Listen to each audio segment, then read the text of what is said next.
ito naman guys, gagamitin natin sa demonstration.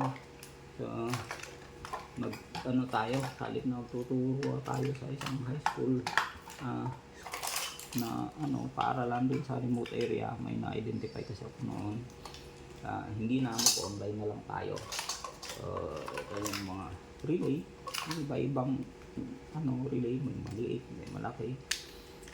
Tapos ito yung socket ng relay. Iba-ibang klase yung relay. Meron din ganito, iba-ibang dami ng pins.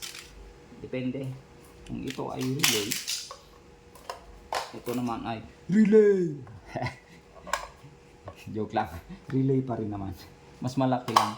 Ibig lang sabihin yung kanyang capacity ng contact, yung ampacity kung tawagin sa mga electrical practitioner, yung ampere capacity ng contact is mas mataas kumpara dito. Pero relay pa rin, nilakihan lang nila yung contact, nilakihan nila yung kanyang ampacity kung tawagin. Yung coil voltage nito is 110 volts DC, so DC ang isusupply dito. Ito naman ay DC din na 24 volts yun. So ito ay ang input nito ay 110 volts AC, nakasulat naman doon. So sundin lang natin yung nakasulat doon.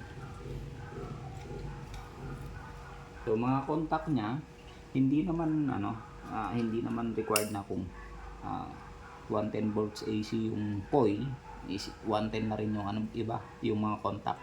Hindi ganoon. Pwede magkaiba yung voltage na papadaluyin nyo doon sa contacts, mag-iba din yung sa supply.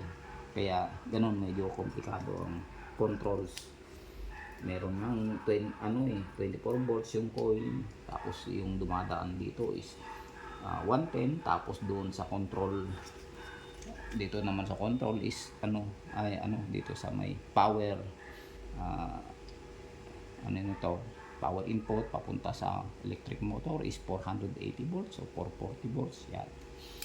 So dadaan dito sa maliliit na voltage na signal, maliliit na current, tapos papapuntahin mo rito dito sa coil naman nito.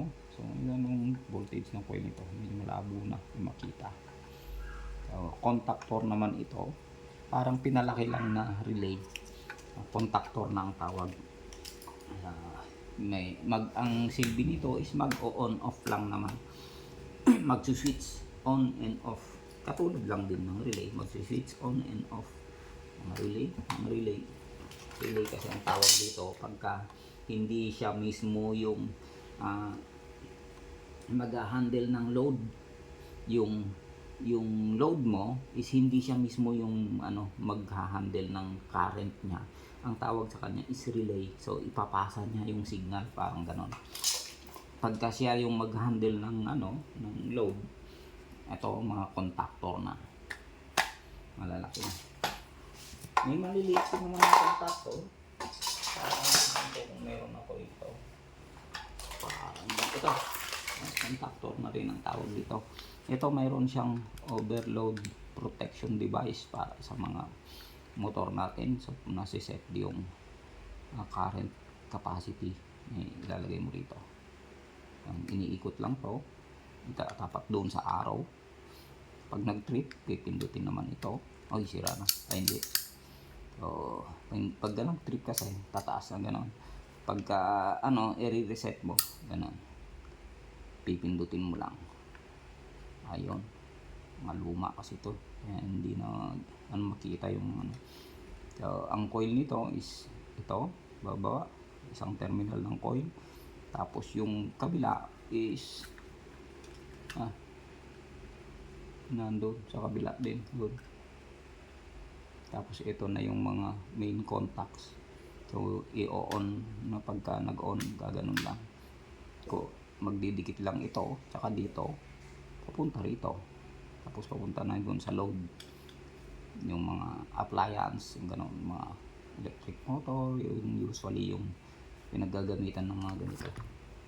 So ito, mga contactor din ito. Yan, Yung contactor, ganun lang naman.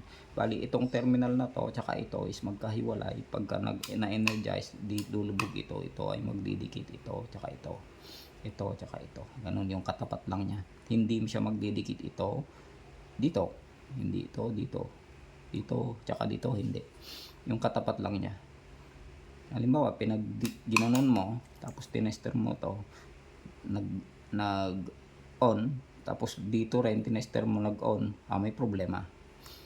Kailangan ng imbestigahan. So, individual dapat ito, tsaka ito, tsaka ito. Basta yung katapat niya. Hiwalay, independent siya, kumpara dito sa kabila. Hindi siya nakadikit, hindi siya dependent. Yun.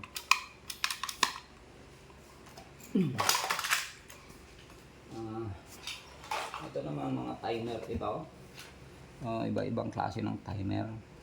Meron siyang on delay timer, meron siyang off delay. Ayan. Meron pang signal ito na para sa Star Delta.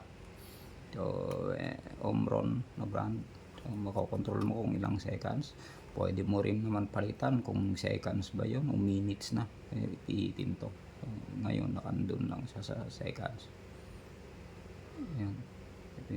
Pihitin lang ito kung baguhin mo yung mga kung mabilis masyado yung maximum nito na 100 seconds, may ikutin ka lang dyan para baguhin mo, tataas yung yung display doon o bababa, depende. So yan, mga on off switch. Hopefully ma-demo natin to, no? Ito yung normally open na switch. So yan, hindi magkahiwalay yung mga katulad din ng color switch, hindi magkahiwalay. Pag pinindot mo, magdidikit yon sa loob. Ganun lang. Ganun, parehas lang din to. Ayan, kung makikita sa loob, hindi magkadikit ito tsaka ito, may naghihiwalay. Pag pinindot mo ito, magdidikit, parang ganito, hiwalay. Pag may pinindot ka ito, didikit siya gano'n. Ganun ang principle niya. Yun. Ano pa ba? Marami pa eh. Pause muna ang video.